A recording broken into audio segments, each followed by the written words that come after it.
الله الرحمن الرحيم. الحمد لله رب العالمين، والصلاة والسلام على سيدنا محمد وعلى آله وأصحابه أجمعين. أما بعد، أيها الأساتذة الكرام وإخوتي الطلاب الأعزاء،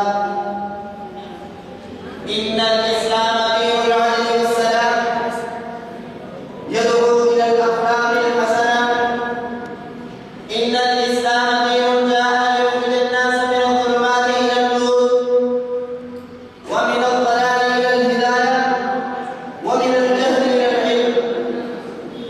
وقد امتن الله تعالى علينا بهذا الدين العظيم، فقال سبحانه: اليوم أكملت لكم دينكم وأتممت عليكم نعمتي ورضيت لكم الإسلام دينا. فهذه أعظم نعمة أنعم الله بها على الإنسان.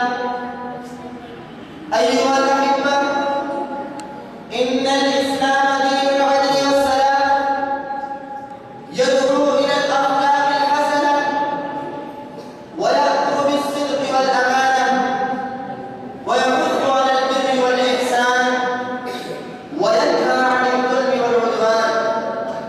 والإسلام دين شامل ينظم حياة الإنسان كلها في عبادته وأخلاقه ومعاملاته، فيجمع بين صلاح الدنيا وفلاح الآخرة.